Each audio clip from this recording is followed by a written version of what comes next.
Hi all. I just want to do a quick video, snow plowing video. I want to go over salt. I never really paid much attention to salt. I just didn't plan on doing it. But I'm new at this stuff.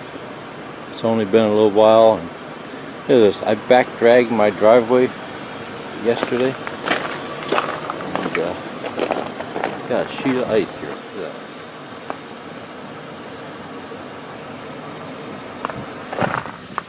I noticed it last year, but I just figured that's the way it was. Why worry about it? But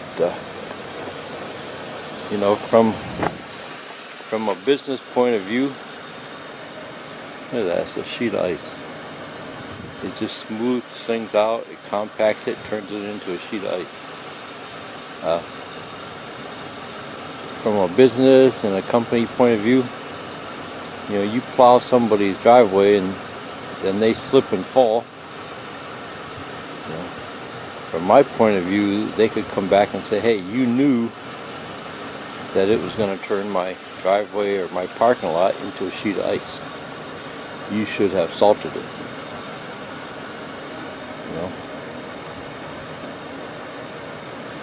I'm new at snow plowing, but I ran a business back in the 80s, 8 years. Small music instruction studio.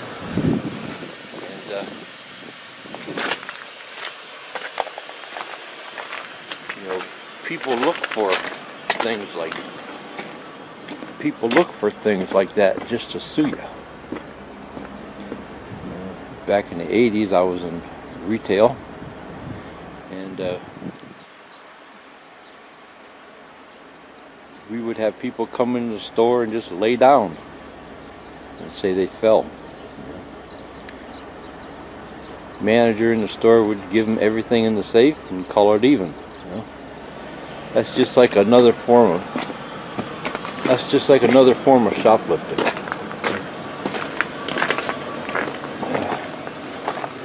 But this here, when you plow this, it turns it into a sheet of ice. I know I talked to the insurance company a couple years ago about commercial insurance, and if you want insurance for salting, that's a lot more expensive because it cracks the driveway. I guess what happens is the salt melts the ice, and then the melted ice, the water, goes down into the cracks of the driveway, and then when it refreezes, it cracks the cement. And then people blame you because you salted the driveway.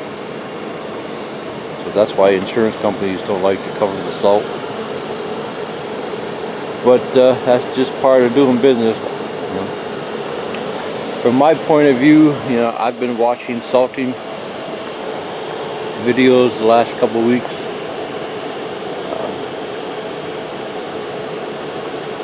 When I first got the truck,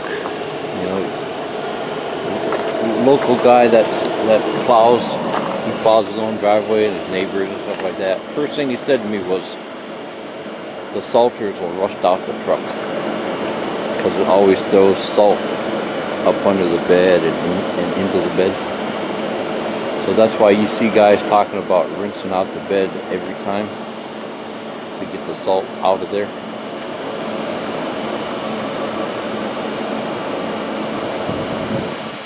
But I'm starting to look at this from a business point of view.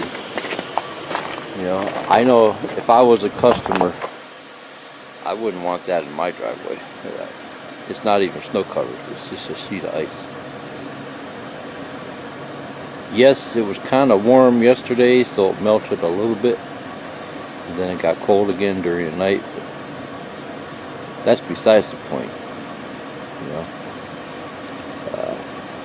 your specialty, you're an expert in snow plow, snow removal type stuff, you know, it's your job to tell the customer what they need. So, you know, what I'm thinking is, you know, some people definitely don't want salt. Like, I had a neighbor years ago, he just refused to put salt on his new driveway. He just didn't want it cracked up, you know. Well, if you have a form, they sign off on not putting down salt, you know. Have like one sentence on your agreement, do you want salt, you know. They have to check mark it, sign off on it. Well, then you should be covered, you know.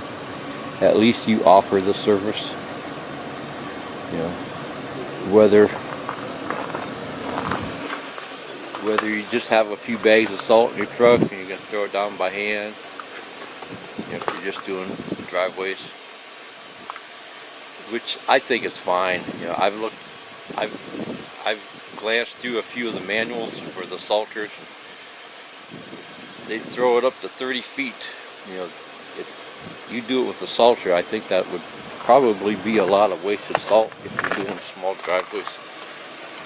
Do it by hand or small spreader, but even a small wheeled spreader, you're talking hundreds of dollars. So, you know, if you've got 40 driveways, hell, you can do that by hand. Just throw it down by hand, you know? I think.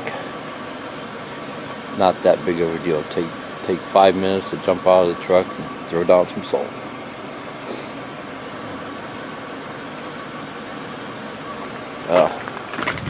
Since we're on that, you know, I had this thing in the back of my truck, salt.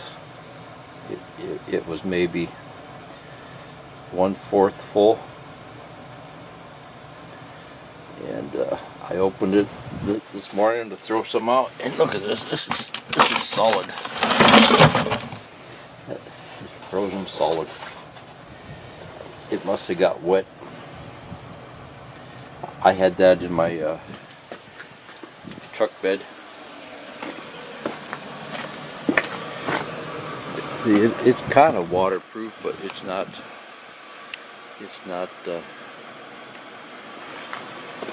totally waterproof. So if you're going to carry salt, bags of salt, it might get froze, might get wet. So that's why you see guys doing the salt videos. They fill up their salter from their garage right before they leave, so it doesn't get froze. Okay, so I just thought I'd throw that out there. You know, I've been thinking about buying a salter, maybe a used one. I don't know if I want the problem of buying a used one, so I'm not a mechanic. I don't want to get into all that fixing stuff. So less problems, just buying a new one, offering it as a service. I think for what I want to do, I think a small one will do the job. Just slides into that trailer hitch. I kind of like the idea of it swinging. You know, it mounts on the back here and then swings off to the side, so I can still open the tailgate. I kind of like that idea.